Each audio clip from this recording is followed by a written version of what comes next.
معزز علماء ملت اسلامیہ، نوجوان ساتھیوں، بزرگوں، دوستوں، عزیز بچوں، پردانشی ماں اور بہنوں، السلام علیکم ورحمۃ اللہ وبرکاتہ۔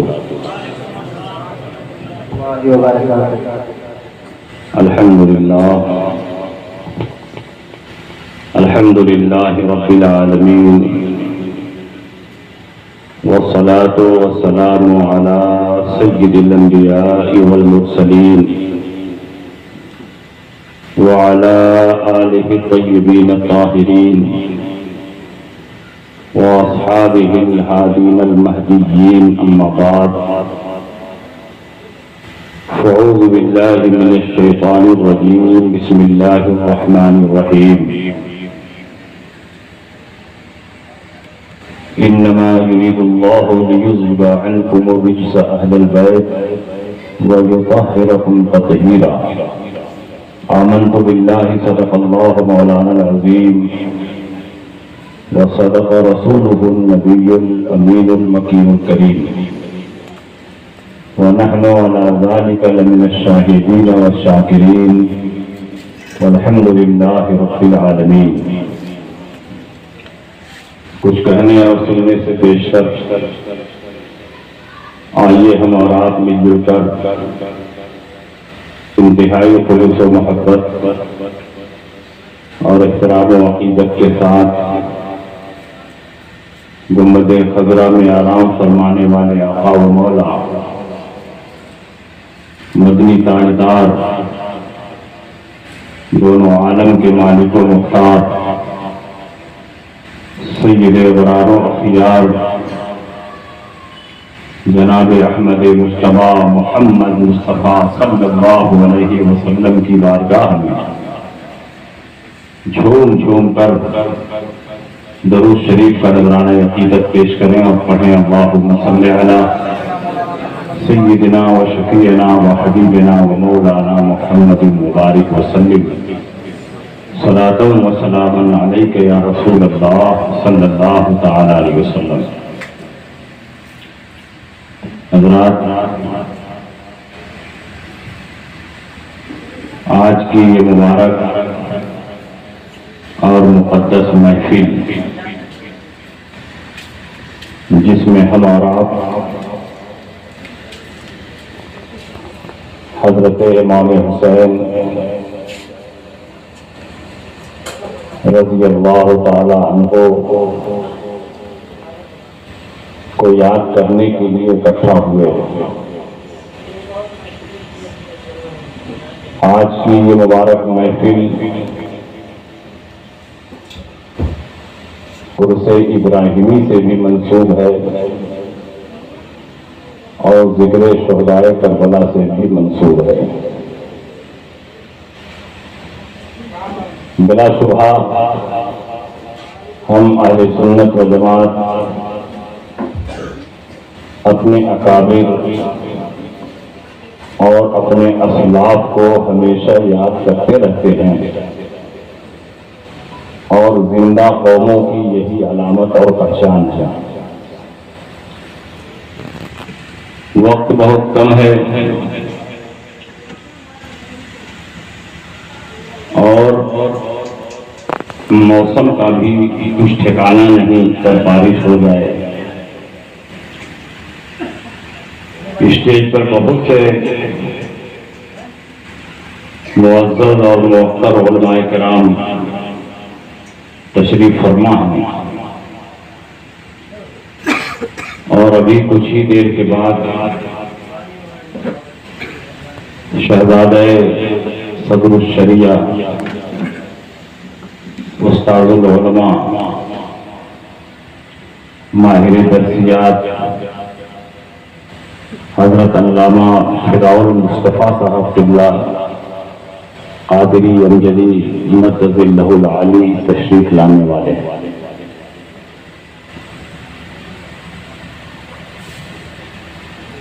بہت سی نعتیں اور منقبتیں اپنے سماج کی میں دل کی گہرائیوں سے مولانا شاہد صاحب اور مولانا وسیم اور ان کے تمام ساتھیوں کو مبارکباد پیش کرتا ہوں کہ انہوں نے انتہائی کوشش اور محنت کر کے یہاں کے عوام کی مدد سے ذکر شہدائے کربلا کی محفل کا انعقاد کیا ہے۔ بلا شبہ یہ نوجوان دین و سنیت کی تحریک کو آگے بڑھانے میں اپنے اسلاف کے کارناموں کو دنیا کے سامنے پیش کرنے میں اس جلسے کے ذریعے اہم کردار ادا کر رہے ہیں۔ اللہ تعالیٰ ان کے حوصلوں کو سلامت رکھے اور ان کے ذریعے دین و سنیت اور مسلک اعلیٰ حضرت کی زیادہ سے زیادہ خدمات کی توفیق بخشے۔ میں نے جس آیت کریمہ کی تلاوت کی، اللہ رب العزت ارشاد فرماتا ہے انما يريد الله ليذهب عنكم الرجس اهل البيت ويطهركم تطهيرا۔ اللہ تو یہی چاہتا ہے اے اہل بیت کہ تم سے ہر قسم کی گندگی کو دور فرما دے اور تمہیں خوب پاک اور صاف کر دے۔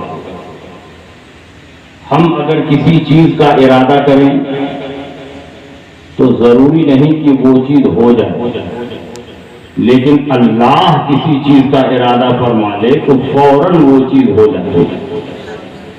اس کی شان یہ ہے انما امرہ اذا اراد شیئا ان یقول لہ کن فیکون۔ جب اللہ تعالیٰ کسی چیز کا ارادہ فرماتا ہے تو صرف اتنا فرماتا ہے کن ہو جا، وہ چیز فوراً ہو جاتی ہے۔ تو جب اللہ نے اہل بیت سے طہارت اور پاکی کا ارادہ فرما لیا ہے تو ہمارا عقیدہ ہے کہ اہل بیت پاک اور صاف ہو گئے، کیونکہ اللہ نے ارادہ فرمایا۔ ہم اور آپ ارادہ کریں تو ضروری نہیں کہ وہ چیز ہو جائے، لیکن اللہ ارادہ فرما لے تو وہ چیز فوراً ہو جاتی ہے۔ اور اللہ نے اہل بیت سے گندگی کو دور فرمانے کا ارادہ کیا، اللہ تعالیٰ نے انہیں پاک اور صاف کرنے کا ارادہ کیا، تو ہمارا عقیدہ ہے کہ اہل بیت پاک اور صاف ہو گئے۔ اور جب اہل بیت پاک اور صاف ہو گئے تو اہل بیت کے دامن کو اگر دنیا کی باقی طاقتیں داغدار کرنا چاہیں تو مٹ جائیں گے، ان کا نشان ختم ہو جائے گا، لیکن اہل بیت کے دامن تقدس پر دھبا نہیں آئے۔ اہل بیت کی شان و عظمت میں ایک تو نہیں بہت سی آیتیں نازل ہوئی۔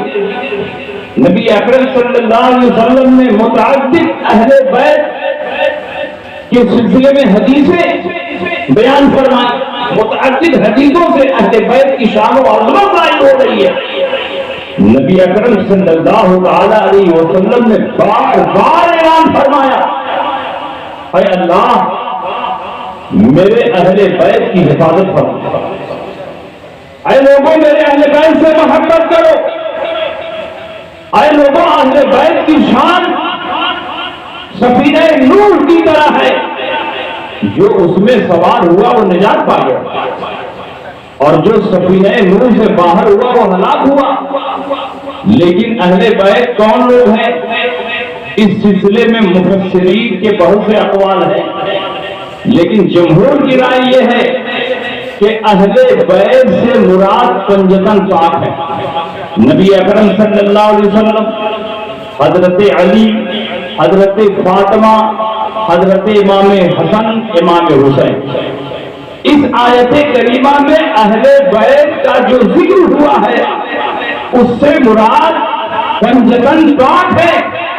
اس کی دلیل یہ ہے کہ جب یہ آیت کریمہ نازل ہوئی نبی اکرم صلی اللہ علیہ وسلم اس حال میں تشریف لائے کہ آپ کے ساتھ حضرت علی ہیں، حضرت فاطمہ ہیں اور آپ کی گود میں امام حسین ہیں اور آپ کے داہنے ہاتھ میں حضرت امام حسن کا ہاتھ۔ نبی اکرم صلی اللہ علیہ وسلم کاشانہ اقدس میں تشریف لائے، حضرت علی اور فاطمہ کو اپنے سامنے بٹھایا اور ایک ران پر امام حسن کو اور ایک ران پر امام حسین کو بٹھایا اور اوپر چادر تطہیر ڈالی اور فرمایا اللہم ہؤلاء اہل بیتی فاذہب عنہم الرجس وطہرہم تطہیرا، اے اللہ یہی میرے اہل بیت ہیں، تو انہی سے ہر قسم کی گندگی کو دور فرما دے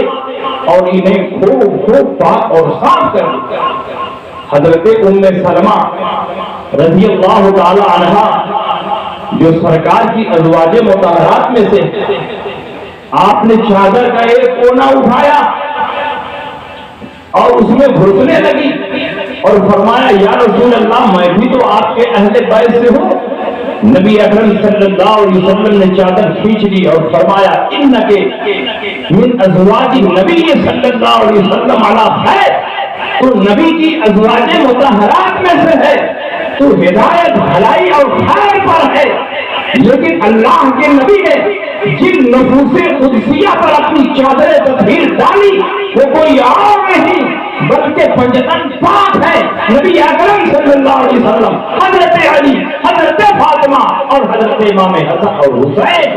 اس روایت سے بہت سے محدثین اور مفسرین نے یہ نتیجہ نکالا کہ آیت کریمہ میں اہل بیت سے مراد پنجتن پاک، اور اس کی دوسری دلیل یہ آیت کریمہ فمن حاجک فیہ من بعد ما جاءک من العلم فقل تعالوا ندعو ابناءنا وابناءکم ونساءنا ونساءکم وانفسنا وانفسکم ثم نبتہل فنجعل لعنۃ اللہ علی الکاذبین۔ یہ آیت کریمہ کب نازل ہوئی، شان نزول کیا ہے؟ مفسرین نے لکھا ہے کہ نجران کے عیسائی نبی اکرم صلی اللہ علیہ وسلم کی بارگاہ میں حاضر ہوئے اور انہوں نے کہا ہے محمد آپ کہتے ہیں کہ حضرت عیسیٰ علیہ السلام اللہ کے بیٹے نہیں ہیں؟ نبی اکرم صلی اللہ علیہ وسلم نے فرمایا بے شک میں کہتا ہوں کہ حضرت عیسیٰ علیہ السلام اللہ کے بیٹے نہیں ہیں، اللہ تعالیٰ بیٹا بیٹی رکھنے سے پاک ہے۔ انہوں نے کہا کیا بغیر بیج کے کوئی درخت پیدا ہو سکتا ہے؟ نبی اکرم صلی اللہ علیہ وسلم نے ان کا اشارہ سمجھ لیا۔ ان کا مطلب یہ تھا کہ جب بغیر باپ کے اولاد نہیں ہو سکتی ہے اور عیسیٰ علیہ السلام کا کوئی باپ نہیں ہے تو عیسیٰ علیہ السلام کا باپ اللہ ہے معاذ اللہ۔ نبی اکرم صلی اللہ علیہ وسلم نے فرمایا کہ عیسیٰ علیہ السلام تو صرف بغیر باپ کے پیدا ہوئے، حضرت آدم علیہ السلام بغیر باپ اور بغیر ماں کے پیدا ہوئے۔ جب ان کو تم اللہ کا بندہ مانتے ہو تو عیسیٰ علیہ السلام کو اللہ کا بندہ ماننے پر اعتراض کیوں ہے؟ اللہ قادر مطلق ہے، بغیر باپ اور بغیر ماں کے اولاد دینا چاہے اور بچہ پیدا کرنا چاہے تو اللہ اس پر قادر ہے، لیکن اللہ رب العزت نے بچہ دینے کا ایک نظام بنایا ہے کہ جب میاں بیوی کے درمیان غربت ہوتی ہے تو اللہ بچہ عطا فرماتا ہے، لیکن اللہ اگر چاہے تو بغیر باپ کے اور بغیر ماں کے اولاد دے دے۔ اللہ کی قدرت سے یہ بعید رہی ہے جیسا کہ حضرت آدم کو بغیر باپ اور بغیر ماں کے اللہ نے پیدا کیا۔ حضرت نبی اکرم صلی اللہ علیہ وسلم نے دلائل قاہرہ سے انہیں عاجز اور مبہوت کر دیا۔ اللہ کے نبی نے فرمایا اللہ چاہے تو بغیر بیج کے درخت پیدا ہو، اللہ چاہے تو بغیر بارش کے سبزے اگ جائیں، اللہ چاہے تو بغیر باپ کے اولاد پیدا ہو جائے۔ نبی اکرم صلی اللہ علیہ وسلم کی مضبوط دلیلوں کے سامنے یہ عیسائی ٹک نہ سکے اور مسلسل بحث کرتے رہے۔ اللہ رب العزت کی رحمت کو جوش آیا، پروردگار عالم نے جبریل امین کو حکم دیا جاؤ میرے نبی کی بارگاہ میں آیت مباہلہ پڑھ کر سنا دو۔ فمن حاجک فیہ من بعد ما جاءک من العلم فقل تعالوا ندعو ابناءنا وابناءکم ونساءنا ونساءکم وانفسنا وانفسکم ثم نبتہل فنجعل لعنۃ اللہ علی الکاذبین۔ اے نبی جو آپ سے عیسیٰ علیہ السلام کے بارے میں جھگڑا کر رہے ہیں، باوجود کہ آپ کے پاس علم آ چکا ہے، آپ انہیں مباہلے کا چیلنج کر دیں، آپ فرمائیں کہ اگر تم مجھے غلط سمجھتے ہو تو آؤ مباہلہ کر لو، میدان میں جمع ہو جاؤ، تم بھی اپنے بیٹوں کو لے کر آؤ اور ہم بھی اپنے بیٹوں کو لے کر آتے ہیں، تم بھی اپنے گھر کی عورتوں کو لے کر آؤ اور ہم بھی اپنے گھر کی عورتوں کو لے کر آتے ہیں، اور تم خود بھی آؤ میدان میں اور ہم بھی میدان میں آتے ہیں، وَنَبْتَهِلْ ثُمَّ نَبْتَهِلْ، پھر ہم مباہلہ کریں اور جو ہم میں جھوٹا ہو اس پر اللہ کی لعنت نازل ہو۔ اس آیت کریمہ کے مطابق اللہ کے نبی سید عالم صلی اللہ علیہ وسلم نے مباہلے کا چیلنج کیا، عیسائیوں سے کہا کہ آؤ میدان میں جمع ہو جاؤ، اپنے بیٹوں کو، گھر کی عورتوں کو تم خود آؤ اور ہم بھی اپنے بیٹوں کو، گھر کی عورتوں کو لے کر آتے ہیں اور مباہلہ کریں گے، جو جھوٹا ہوگا اس پر اللہ کی لعنت اترے گی۔ عیسائیوں نے کہا ٹھیک ہے، ہمیں مہلت دیں، ہم اپنے پادری سے مشورہ کر لیں اور کل ہم آپ کو جواب دیں گے۔ جب یہ عیسائی اپنے پادری کے پاس گئے اور ان سے بتایا کہ محمد عربی نے ہمیں مباہلے کا چیلنج کیا ہے، آپ کی کیا رائے ہے، تو ان کے سب سے بڑے پادری نے کہا اے عیسائیوں، تم اچھی طرح جانتے ہو کہ محمد عربی صلی اللہ علیہ وسلم نبی آخر الزمان ہے، ان کی جو علامتیں، جو نشانیاں، ان کے جو اوصاف بیان کیے گئے ہیں تورات و انجیل میں، وہ سارے اوصاف، وہ ساری نشانیاں ان کے اندر موجود ہیں، یہی نبی مرسل ہے، یہی نبی آخر الزمان ہے، یہی وہ نبی ہیں جن کی بشارت عیسیٰ علیہ السلام نے دی تھی، یہی وہ نبی ہیں جن کی خبر موسیٰ علیہ السلام نے دی تھی، حضرت آدم سے لے کر حضرت عیسیٰ تک ہر دور میں انبیاء اور مرسلین نے جس نبی آخر الزمان کے آنے کی خبر دی اور جن پر ایمان لانے کا تاکیدی حکم دیا، وہ کوئی اور نہیں بلکہ یہی محمد عربی ہیں، یقیناً نبی ہیں۔ اگر تم ان سے مباہلہ کرو گے سب کے سب تباہ و برباد ہو جاؤ گے، پوری روئے زمین سے عیسائیت کا خاتمہ ہو جائے گا۔ اگر تم چاہتے ہو کہ روئے زمین پر عیسائی مذہب موجود ہو، عیسائی موجود ہو، تو نبی سے مباہلے کا ارادہ۔ دوسرے دن عیسائی چلے، ایک وفد لے کر چلے اور ادھر نبی اکرم صلی اللہ علیہ وسلم وعدے کے مطابق حضرت علی، حضرت فاطمہ، امام حسن اور حسین کو لے کر نکلے۔ نبی اکرم صلی اللہ علیہ وسلم کی گود میں حضرت امام حسین ہے، آپ کے داہنے ہاتھ میں امام حسن کا ہاتھ ہے اور آپ کے پیچھے حضرت علی اور فاطمہ ہیں، اور نبی ارشاد فرما رہے ہیں کہ جب میں دعا کروں تو تم لوگ آمین کہنا۔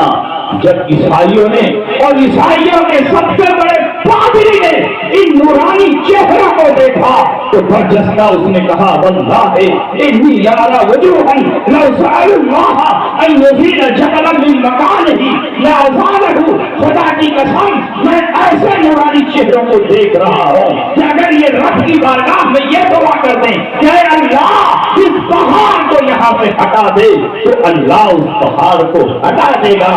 ان سے مباہلہ اور مقابلہ کوئی آسان نہیں ہے، اگر تم خیر چاہتے ہو تو ان سے مباہلہ نہ کر۔ عیسائیوں نے کہا کہ ہم جزیہ دیں گے لیکن ہم آپ سے مباہلہ نہیں کریں گے۔ نبی اکرم صلی اللہ علیہ وسلم نے فرمایا کہ خدا کی قسم اللہ کا عذاب قریب آ چکا ہے، اگر یہ لوگ مجھ سے مباہلہ کرتے آسمان سے آگ آتی ہے جلا کر خاکستر کر دیتی، پوری روئے زمین سے عیسائیت کا خاتمہ ہو جاتا اور جو بچتے وہ بندر اور سور بنا دیے جاتے، ان کا نام نشان مل جاتا، لیکن انہوں نے مجھ سے مباہلہ نہیں کیا اس لیے ان کی جان بچ گئی۔ اس آیت کریمہ میں جس میں مباہلے کا حکم دیا گیا ہے یہی تو کہا گیا ہے کہ تم بھی اپنے بیٹوں کو لے کر آؤ، ہم بھی اپنے بیٹوں کو لے کر آتے ہیں، تم بھی اپنے گھر کی عورتوں کو لے کر آؤ، ہم بھی اپنے گھر کی عورتوں کو لے کر آتے ہیں، تم گھر بھی آؤ ہم بھی آتے ہیں۔ پوری دنیا اسلام میں نبی اکرم صلی اللہ علیہ وسلم نے اپنے گھر والوں کی حیثیت سے جن کا انتخاب کیا، جن کو اپنا گھر والا بتایا، وہ کون ہے؟ حضرت علی ہے، حضرت فاطمہ ہے، حضرت امام حسن ہیں، امام حسین ہیں، یہ آیت کریمہ دلیل ہے کہ اہل بیت سے اولاد پنجتن یہ ہے نبی اکرم صلی اللہ علیہ وسلم کے گھر والوں کی شان۔ اللہ کے نبی سید عالم صلی اللہ علیہ وسلم نے اپنے گھر والوں کی شان و عظمت میں ایک تو نہیں بہت سی حدیثیں ارشاد فرمائی، اور خاص طور پر حضرت امام حسین رضی اللہ تعالیٰ عنہ کے تعلق سے بھی آپ نے بہت سی حدیثیں ارشاد فرمائی۔ اللہ کے نبی سید عالم صلی اللہ علیہ وسلم نے ارشاد فرمایا مثل اہل بیتی کمثل سفینۃ نوح فمن رکبها نجا ومن تخلف عنها ہلک۔ میرے اہل بیت کی مثال سفینہ نوح کی طرح ہے، جو اس پر سوار ہوا وہ بچ گیا اور جو سوار نہیں ہوا وہ ہلاک ہو گیا۔ اللہ کے نبی نے اپنے اہل بیت کو سفینہ نوح سے تشبیہ دی، اور صحابہ کے بارے میں کیا فرمایا؟ اصحابی النجوم بأیہم اقتدیتم، میرے تمام صحابہ نجوم ہدایت ہیں، تم ان میں سے جن کی پیروی کرو گے ہدایت پا جاؤ گے۔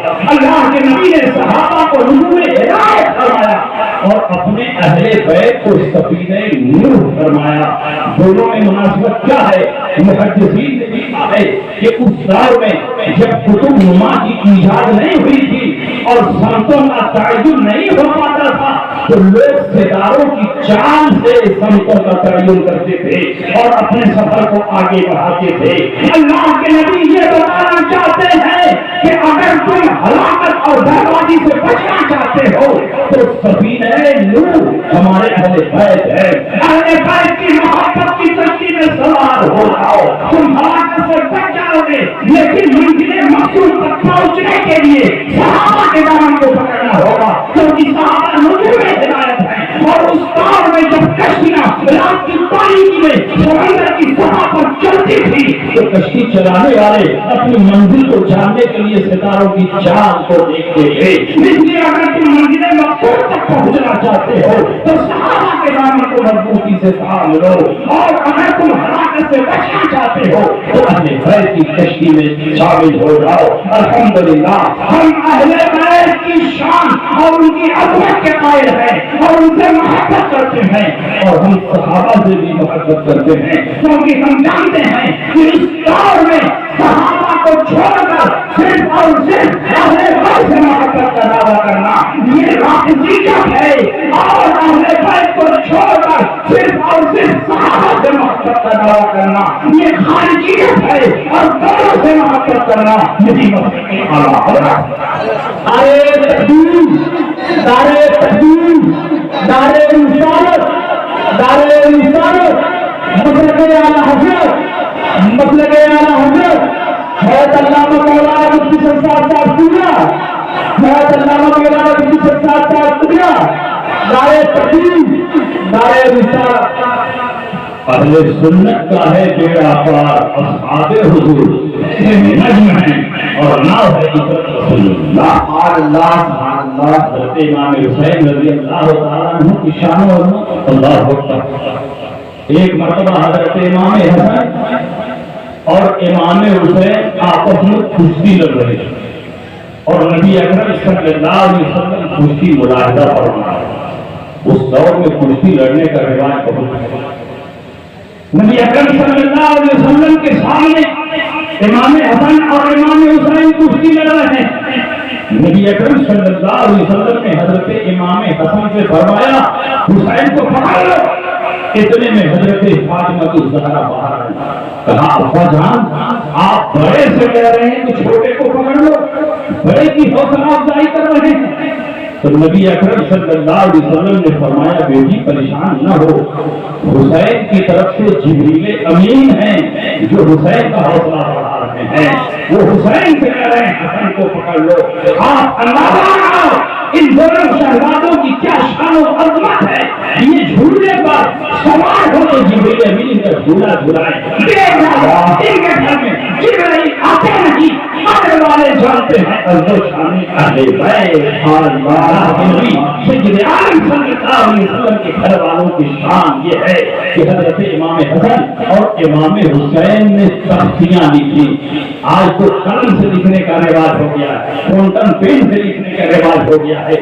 اس دور میں اپنے ہاتھ سے قلم کو تراش کر کے قلم بنایا جاتا تھا, روشنائی میں ڈال کر کے تختیاں لکھی جاتی تھی. خوشخطی کے لیے, تحریک کو بہتر بنانے کے لیے پہلے بچے تختیاں لکھتے تھے. امام حسن اور امام حسین نے تختیاں لکھی. نبی اکرم صلی اللہ علیہ وسلم کی بارگاہ میں دونوں شہزادے ننھے قدموں سے ڈگمگاتے ہوئے پہنچے. کہا نانا جان آپ بتائیں کہ ہم دونوں میں کس نے اچھی تحریر لکھی ہے, کس کی تحریر اچھی ہے. نبی اکرم صلی اللہ علیہ وسلم کی بارگاہ میں آنے سے پہلے یہ دونوں شہزادے حضرت علی کی بارگاہ میں پہنچے. حضرت علی مولا کائنات جو بڑے بڑے محیر العقول فیصلے کیا کرتے تھے, انہوں نے کہا کہ بیٹے اپنی ماں کے پاس جاؤ, وہ فیصلہ کریں گی, میں تمہاری تختیوں کا فیصلہ نہیں کر سکتا. کیونکہ حضرت علی کو یہ منظور نہیں تھا کہ اس تختی کو اچھا کہوں تو وہ ناراض ہو, اور ان کی تختی کو اچھا کہو تو یہ رنجیدہ ہو. آپ نے فرمایا ماں کے پاس جاؤ. دونوں شہزادے حضرت فاطمہ الزہرا کے پاس آئے. کہا میجانا فیصلہ کر دیں, ہم دونوں بھائیوں میں کس کی تحریر اچھی ہے, کس نے اچھی تحریر لکھی ہے. حضرت فاطمہ الزہرا نے فرمایا بیٹے میں فیصلہ نہیں کر سکتی ہوں, تم لوگ اپنے نانا جان کے پاس جاؤ. دونوں شہزادے کائنات کے مالک و مختار نبی اکرم صلی اللہ علیہ وسلم کی بارگاہ میں آئے اور کہا نانا جانا فیصلہ کروا دیں کہ ہم نے کس کی تحریر اچھی ہے.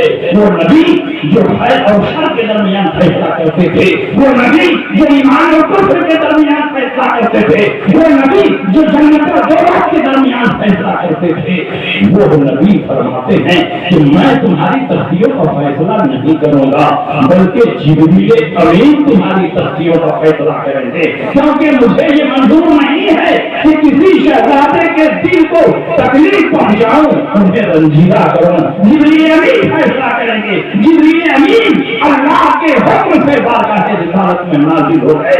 کہا یا رسول اللہ میں بھی فیصلہ نہیں کروں گا بلکہ احکم الحاکمین فیصلہ کرے گا, اللہ رب العزت فیصلہ کرائے گا. آپ اندازہ لگاؤ کہ ہمارے بچے تختیاں لکھتے ہیں تو مکتب کے مولوی صاحب فیصلہ کرتے ہیں, اور نبی کے نواسے تختیاں لکھتے ہیں تو ان کا فیصلہ کرنے کے لیے رب کے حکم سے جبریل امین آ رہے ہیں. جبریل نے فرمایا یا رسول اللہ میں بھی فیصلہ نہیں کروں گا بلکہ اللہ فیصلہ فرمائے گا. اللہ کے حکم سے میں ایک جنتی سیب لے کر آیا ہوں. اللہ کا حکم ہے کہ دونوں تختیوں کو زمین پر رکھ دو اور ہوا سے سیب گراؤ. جس تختی پر یہ سیب گر جائے گا اس کی تختی اچھی مانی جائے گی, اس کی تحریر اچھی مانی جائے گی. دونوں تختیاں زمین پر رکھ دی گئی. نبی اکرم صلی اللہ علیہ وسلم کی بارگاہ میں جبریل امین ہے, وہ فضا سے سیب کو تختیوں پر گراتے ہیں. اللہ کی شان دیکھو, اللہ کی قدرت دیکھو. وہ سیب کو حصوں میں بٹ گیا اور ایک ٹکڑا امام حسن کی کشتی پر گرا, ایک ٹکڑا امام حسین کی کشتی پر گرا. گویا اللہ نے یہ فیصلہ فرما دیا کہ دونوں کی تختیاں اچھی ہیں, دونوں کی تحریر اچھی ہے, کیونکہ اللہ کو بھی یہ پسند نہیں کہ دونوں شہزادوں میں سے کوئی شہزادہ رنجیدہ ہو. ذرا اندازہ لگاؤ اللہ رسول کی بارگاہ میں امام حسین کا کیا مقام اور مرتبہ ہے. یہ تختیاں لکھے تو فیصلہ اللہ رب العالمین فرمائے. یہ پوچھتی رہے کہ جبریل امین مشاہدہ فرمائے. یہ نبی کے کاندھے پر سوار ہو جائے تو نبی اپنے سامنے کو توڑ دے دے. امام حسین جگمگاتے کپڑوں سے مسجد نبوی میں پہنچے تو نبی اپنا خطبہ چھوڑ کر ان کو اپنے کلیجے سے لگا دے. یہ شان عظمت کس کو حاصل ہے؟ نبی کے نواسوں کو حاصل ہے. نبی کی کان کھول کر سنیں اور اپنے انجام پر غور کریں. نبی اکرم صلی اللہ علیہ وسلم جن کی پیشانی کو بوسہ دے رہے تھے، نبی اکرم صلی اللہ علیہ وسلم جن کی زبان کو چوستے تھے، نبی اکرم صلی اللہ علیہ وسلم جن کو پھول کی طرف سونگتے تھے، جن کے بارے میں نبی نے فرمایا الحسن والحسین سیدہ شباب اہل جنہ، حسن اور حسین جنتی جوانوں کے سردار ہیں۔ نبی نے فرمایا الحسن والحسین ہمارے حامی من الجنہ وہاں اشرفہما، حسن اور حسین میرے دنیاوی پھول ہیں اور میں ان کو سننا کرتا ہوں۔ اللہ کے نبی فرماتے ہیں ہما ابنایا و ابنا ابنتی، یہ میرے بھی بیٹے ہیں اور میری بیٹی کے بھی بیٹے ہیں۔ دنیا کے ہر انسان کی نسل باپ سے چلتی ہے، لیکن یہ نبی کی خصوصیت ہے کہ ان کی نسل ان کے بیٹے سے نہیں بلکہ ان کی بیٹی سے چل رہی ہے، کیونکہ نبی نے فرمایا کہ حسن اور حسین میرے بھی بیٹے ہیں اور میری بیٹی کے بھی بیٹے ہیں۔ آپ بتاؤ کربلا کی سرزمین پر حضرت امام حسین اور ان کے ساتھیوں کو 3 دن تک بھوکا اور پیاسا رکھ کر جس بے دردی کے ساتھ قتل کیا گیا، نبی اکرم صلی اللہ علیہ وسلم کو تکلیف پہنچی ہوگی کہ نہیں پہنچی ہوگی؟ حضرت فاطمہ الزہرا کو تکلیف پہنچی ہوگی کہ نہیں پہنچی ہوگی؟ حضرت علی رنجیدہ ہوئے ہوں گے کہ نہیں رنجیدہ ہوئے ہوں گے؟ اللہ کے نبی سید عالم صلی اللہ علیہ وسلم نے ارشاد فرمایا کہ جو حسن اور حسین کو تکلیف دیتا ہے وہ مجھے تکلیف دیتا ہے، اور جو مجھے تکلیف دیتا ہے وہ اللہ کو تکلیف دیتا ہے۔ یزیدیوں نے حسین کو کربلا کی سرزمین پر قتل کر کے صرف حسین کو اور ان کی اولاد کو تکلیف دی بلکہ نبی کو تکلیف دی اور اللہ کو ناراض کیا، اور جو اللہ کے رسول کو ناراض کرے اس کا ٹھکانہ جنت نہیں ہے۔ نبی اکرم صلی اللہ تعالی علیہ وسلم نے اپنے نوازوں کی شان و عظمت کو 1 2 نہیں درجنوں حدیثوں میں بیان فرمایا ہے۔ اللہ کے نبی نے ارشاد فرمایا من سرہ ان ينظر الى سید شباب اہل جنہ فلينظر الى هذا، جس کو یہ بات پسند ہو کہ جنتی جوانوں کے سردار کو دیکھے وہ میرے شہزادے حسین کو دیکھ لے۔ نبی اکرم صلی اللہ تعالی علیہ وسلم نے اسی دنیا میں حسین کے جنتی ہونے کی بشارت دی ہے، جس کا مطلب یہ ہوا کہ میرے حسین جنتی ہے، حسین جنتی ہے، فاطمہ الزہرا جنتی ہے، پورا خاندان نبی جنتی ہے، اور جو ان سے محبت کرے گا وہ بھی الحمدللہ جنتی۔